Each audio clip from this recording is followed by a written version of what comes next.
Praise the lord. Bless food रेसिपीमध्ये आपणा सर्वांचं खूप मनापासून स्वागत. जिभेवर ठेवताच विरघळणारे मऊ लुसलुशीत छान सॉफ्ट असे रव्याचे रसरशीत मोदक कसे करायचे ते बघणार आहोत. ज्या लोकांना लाडू वळायला जमत नाही किंवा लाडू वळायला वेळ नसतो, कंटाळा येतो, ते अशा पद्धतीने रव्याचे मोदक देखील बनवू शकतात. अगदी 15 ते 20 दिवस आरामात टिकतात. राहिले तर टिकतील, कारण हे चवीलाच इतके भारी होतात की ते लगेचच संपणार. तर चला कृतीला सुरुवात करूयात. सगळ्यात आधी आपण लागणारं सामान बघूयात. इथे मी 1 वाटी साखर घेतलेली आहे. तर हे साखरेचं योग्य प्रमाण आहे. या पद्धतीत साखर घेतल्यास योग्य पद्धतीने गोड होतं. आणि 2 वाटी रवा घेतलेला आहे. तर सगळ्या गोष्टींचं मोजमाप करण्यासाठी मी एकाच वाटीचा वापर केलेला आहे.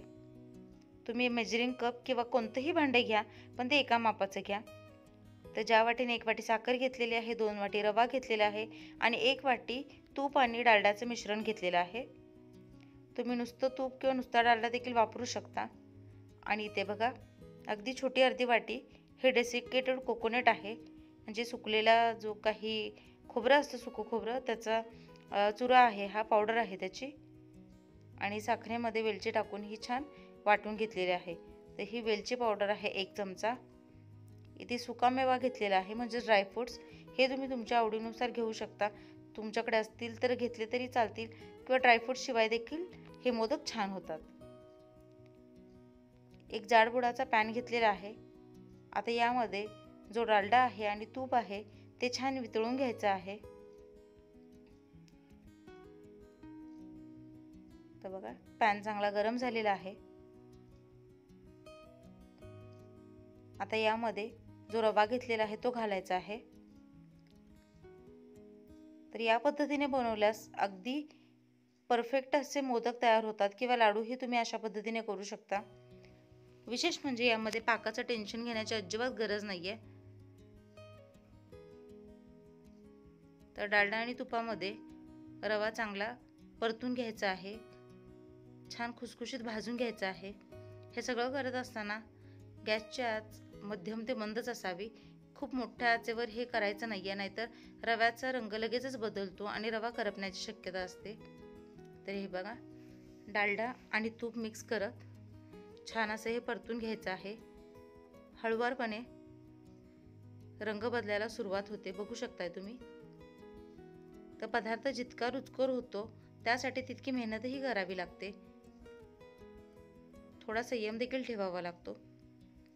असंही या रेसिपीला अजिबात जास्त वेळ लागत नाही, फक्त योग्य प्रमाण याच्यासाठी समजावं लागतं. तर हे बघा, 1-2 मिनिट रवा चांगला परतून घेतल्यानंतर जो सुकामेवा आहे, म्हणजे ड्रायफ्रूट्स, यामध्ये घालायचे आहेत.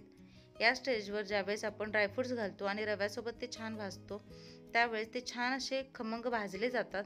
शिवाय ते फुगतातही, आणि जास्तीचा वेळ देखील देण्याची काही गरज नाही. ते हे बघा, सुकामेवा घालून पुन्हा 1-2 ते 3 मिनिट छान परतून घ्यायचं आहे. तर यातला तुम्हाला मनुका दाखवते, कसं छान टमटमीत फुगलेला आहे. यावरून लक्षात येतं की सुकामेवा म्हणजे ड्रायफ्रूट्स देखील छान भाजलेले आहेत आणि रवा देखील छान भाजलेला आहे.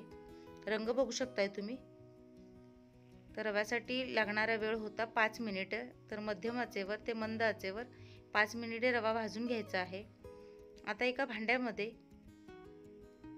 1 वाटी साखर घेतलेली आहे आणि त्याच वाटीने अर्धी वाटी पाणी घ्यायचं आहे, किंवा तुम्ही साखर बुडे इतपत पाणी घेतलं तरीही चालेल.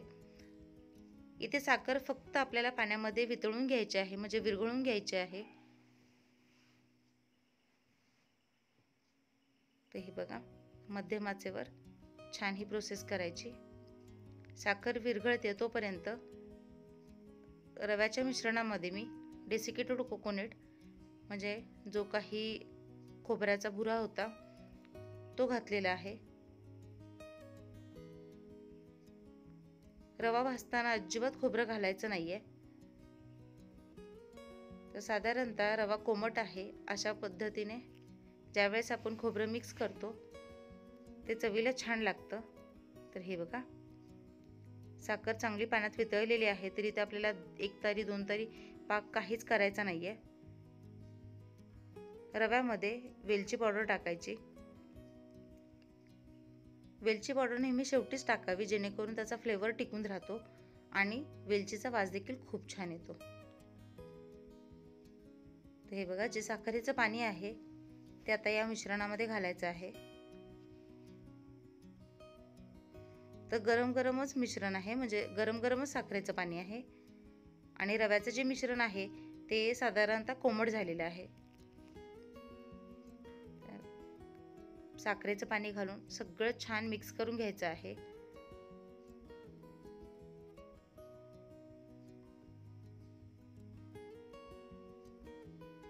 तर रवा अजिबात करपलेला नाहीये. त्याचा रंग किती छान दिसतोय तो बघू शकताय तुम्ही. जसं सांगितलं, अगदी 5 मिनिट लागतात रवा व्यवस्थित आणि परफेक्ट भाजून घेण्यासाठी.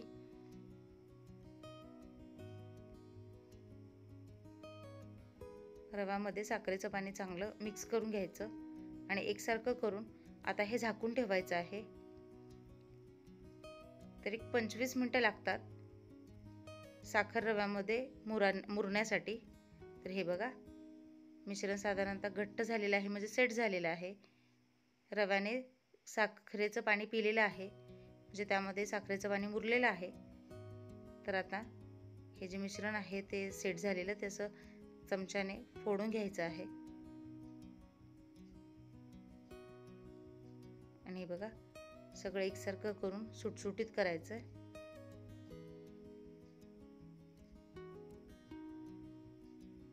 हा माझ्याकडे मोदकाचा साचा आहे.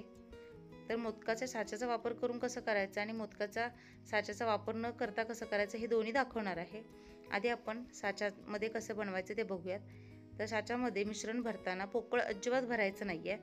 ज्या पद्धतीने दाखवते, तर हे बघा, बोटाने असं दाबत दाबत छान असं मिश्रण मोदकाच्या साच्यामध्ये घालायचं आहे.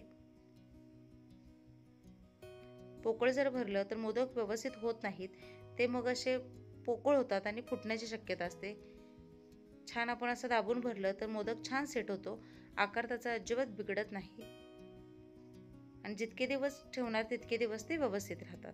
तर हे बघा, छान असं हे दाबून भरलेलं आहे आणि आकार बघू शकताय तुम्ही किती रेखीव आणि सुंदर सुबक असा आलेला आहे. आणि अशा पद्धतीने मस्त आपला रव्याचा मोदक तयार झालेला आहे. दिसायला देखील किती सुंदर दिसतोय आणि आकार देखील खूप छान आलेला आहे. तर साच्याला तूप वगैरे लावण्याची काही गरज नाहीये, कारण तुपा आणि डालड्यामध्ये आपण हे मिश्रण भाजलेलं आहे. तर हे बघा, आता मोदकाचा साचा न वापरता देखील आपण छान पद्धतीने करू शकतो.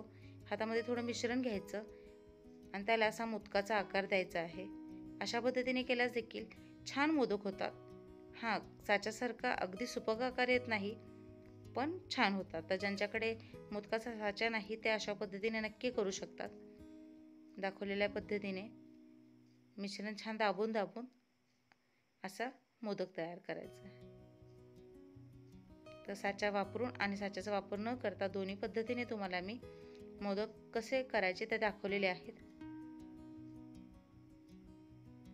तर बघा, अगदी रेखीव आणि सुबक असे मोदक आपले तयार झालेले आहेत. मला आशा आहे रेसिपी तुम्हाला आवडली असेल, समजली असेल. आवडल्यास एकदा नक्की ट्राय करून बघा. चॅनलवर नवीन असाल तर सबस्क्राईब करा, लाईक करा, शेअर करा आणि घंटी दाबायला अजिबात विसरू नका. भेटूया अशाच एका नवीन आणि पारंपरिक रेसिपीसह. तोपर्यंत स्वस्थ रहा, मस्त खा. माझे व्हिडिओ बघत राहा. दाखवलेल्या रेसिपी नक्की ट्राय करून बघा.